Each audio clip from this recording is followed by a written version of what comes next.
Welcome back to the Be Better Show. I'm your host, Christian, and today's part two with my guest, Justin Litford from the YMCA. And he shares some more about what the YMCA is doing. They're doing big things. They're not the YMCA that I grew up with. So maybe you're not familiar with their work, but he expands a little bit on that. And we touch a little bit on the word trust and how big it means and what it means for us and the seasons of experience that have gained us. And something I touch on is how trust is so hard to get, but so easy to lose. And we'll expand more. So check this out, listen up, and let me know if you have any comments, share in the comments what you think. I appreciate all the feedback. Enjoy.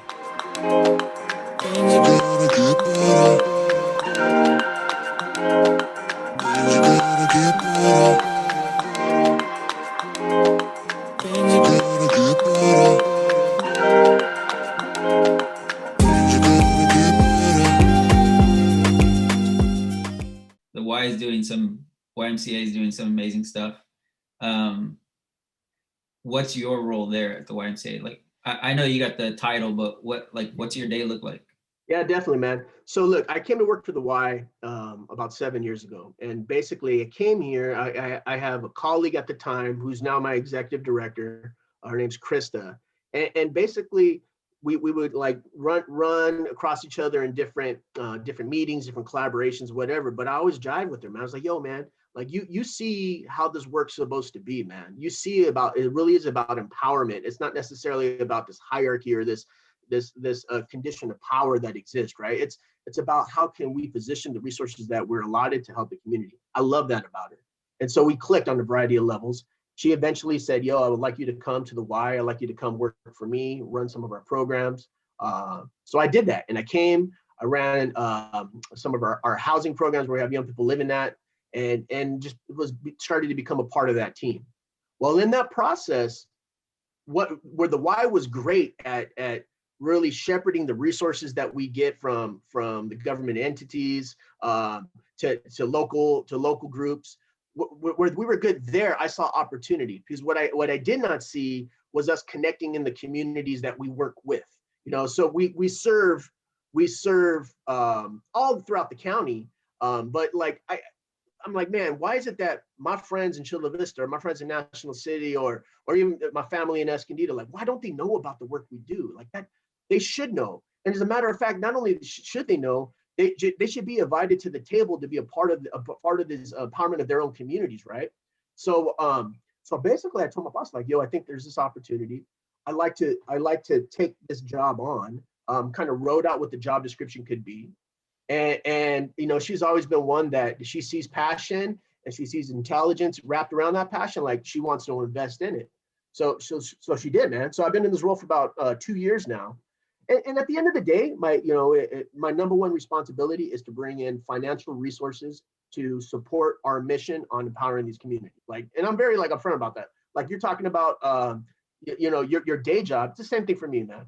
Like, I have nothing to hide. I'm here to bring in donations. However, my method to doing that might be a little more diverse than maybe some others, right? So I always start with the communities that we're working first. And I want to understand the communities. I want to understand what leadership looks like within those communities, what true barriers look like, and then to becoming a trusted source. Because here's the deal, man.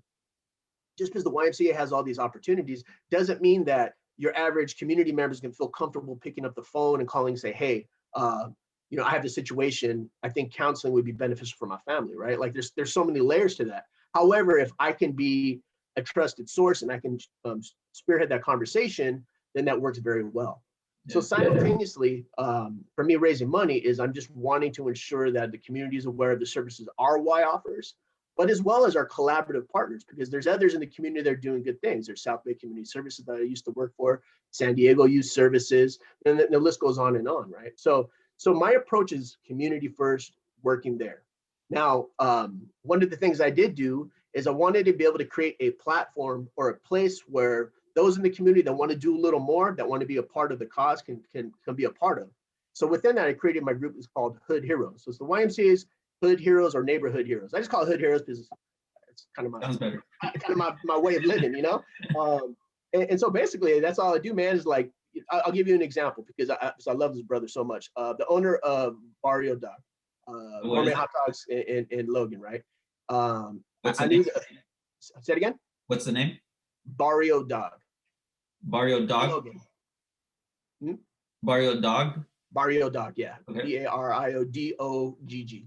Okay. Barrio Dog, the owner, um, one of the owners, Pablo Rios.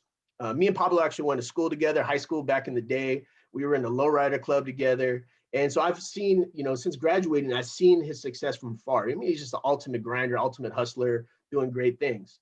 And so when he had to shop it, when he had his place over in Logan, I was like, man, like this is a cat that gets it, man. Let me connect with this dude. Let me talk about the work we're doing. And let me invite him to join Hood Heroes. And so he was one of the first people I reached out to. He was all about it. He shared his story of empowerment and wanting to help the community. And then from there, him and his ownership team decided to invest in our organization, specifically in our apartment complex in Escondido. That's going to be housing 44 young people, right? And so to me, it's like those are those examples. It's one relationship at a time, one person at a time, like connecting, really understanding what each other's vision is of helping and giving back. I have seen that my peer group, my age group, it's a very interesting thing, man. When you get into your like early 40s, bro, because all of a sudden, like for me, I'm forever 27, right? But like I'm like 42. I got responsibilities, I got the whole thing happening. But then I'm still connected to friends and homies on the streets that I love to be able to like run with and have a good time with. But that same age group, their dads, their wives, right? Like they're wanting to do more with their life now, and they're in a position where they kind of gone through their whole development, and they're just at a place now where they want to do the same thing. They just want to get back, and they're just looking for a way how. And so I'm hoping to provide that way. That's good. Is there a part of the Hood Heroes? Is there like more that you can tell us about Barrio Dog or any other stories that just how it started? The goal was to do something and it changed from beginning to end. I'll tell you another one, man. So another Hood hero I reached out to, his name's Steve Garcia. Steve owns Three Punk Ales in Chula Vista, the brewery, as well as the Elwood, another bar in Chula Vista, right? So he's another cat that we went to high school together. But I didn't necessarily we weren't like homies, right? We just like ran in like similar circles. So after I reached out to Pablo, I was feeling good about myself because this is nerve-wracking, man. Like it's like you have to put yourself out there and kind of do the whole nine, right? Well, I reached out to Steve and did the same thing, man. Like, yo, here's who I am. This is what I'm about. Here's what I'm trying to do. I have this group called Hood Heroes, and basically it's about empowering our community. And we had a great conversation. He has a podcast as well. It's called the Emo Brown Saddest Mexican Podcast. So he asked me to come on to kind of do the same thing, project what I'm talking about, and illuminate the work. And it was dope, man. So after that happened, like 2 days later, I get a text from Steve at 6 a.m. This cat rises very early. He's like, "Yo, man, I want to be about it, man. I want to help out the community. I have some ideas. Can we click up?" So we got together. Really was able to hear where his heart was at and where his capacity was at and what he was wanting to do. And then in a collective partnership, in a matter of a month, worked with him to help raise like $6,000 that went to families in some of our before and after school programs here in Chula Vista. And to me, that is the power of what Hood Heroes is really, right? It's about empowering the individual that they know they have capacity to help, they have a heart to help. Now, this is just the way you do it.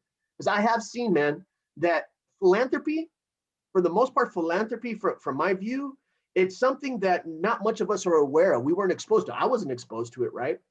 And it's something that kind of is for maybe families of opulence, right? And families that have wealth. It's something they do. They're protecting their assets. They give back, right? But to me, true philanthropy, it's a full giving of your heart, your soul, and your resources, right? And that's time, that's your talent, that's your treasure. It's kind of a cliche saying, but that's what it is. And so when I, with Steve and his group and seeing them just get excited for the first time, they're in a position where they can give back and seeing how like powerful that was for them and their families to be a part of that, like that gets me filled up, man. And so like my hope is to see that happen, that same type of fire and passion happen, not only here in West Chula Vista, but I want to see that happen in Lakeside. I want to see that happen in Escondido. I want to see that happen in San Isidro, right? Like there's so many different ways we can go about doing this. And if I can be a catalyst for that, Word, let's do it. So that's your hope. What's your mission? Really, bro, at the end of the day, my mission is to ensure that anytime a youngster or a family is in need, we're able to quickly respond and get them the resources they need quickly. The name of this game of helping people is to be able to put out a fire as fast as you possibly can. So if someone, COVID's been crazy, man. COVID has really hurt the economic trajectory of a lot of families.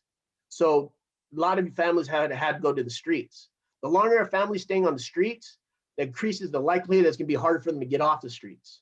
So we need to be, as an organization, able and quick to respond to ensure that doesn't happen, and then to help build if that is necessary.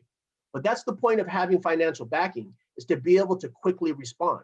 And that's what I tell everyone who wants to be a part of this, dude. It's like, yo, it is a money game. It's a financial investment, but you're investing in what we're trying to do is really help families when the help's needed as fast as possible. So if people wanted to support what you do, how would they do that? How could they go about doing that? Step one is a conversation, bro. Step one is calling me, texting me, IGing me, whatever it is, and let's just having that conversation. Because I'm looking for partnership, man. I'm looking for long-term partnership. Now that might be some people like Steve, the guy I referenced from Three Punks. He's down for the cause. I text that dude daily. We're joking and talking big picture. For others, hey, time is of the essence, and they don't have that ability. However, my hope is after I figure out where their heart's at is to be like, cool, you're going to be in the corner when needed, dude. I'm going to call upon you, man. When needed, we're going to have to reach out. One example being, I have a great hood hero up in Encinitas. We have a program referred to as Permanent Connections. This program's magical, bro. This program is helping young kids that are aging out of the foster care system. The staff works with them to help them identify families from their biological family members from the biological family that they otherwise would never have known. And we help identify them, locate, and then connect and develop a relationship. So when they get out of that foster care system, they have people that will be in their corner for the long haul. And so this program is government funded, and it lost funded abruptly. And basically, I had to do I sent out the bat signal, man, to all the hood heroes, like, yo, we got to raise at least $50,000 to keep this program going until we can find more opportunity. And I believe it with it all my heart, so I was willing to ask. And one of the hood heroes up in Encinitas came through, man. And I hadn't talked to that individual for quite some time, but I knew that they were there. So a hood hero to me is in any capacity. We can be in contact all the time. I can do the tours and really educate you on what's going on here in the community. Or it's for some, they get it, they know it, and they're just waiting to be called upon. Yeah, that's awesome, man. It's really awesome. Like I love your whole story, man. It's how do I help? Basically, you're putting up your hand, I'm willing, and then you're trying to see who else is willing to do it. Yeah, that's pretty impressive. And I think our generation, that's what I love about our generation. I know there's a lot of bad stuff people say, and as far as older crowds go, and what I keep seeing is the baton keeps getting passed, and it's getting better and better. So I'm actually excited about the younger generations, because they're starting to see that there's hope, or there's light, that there's other ways to do things, and it's not just pressed upon you that this is the only way to do things. You gotta get good.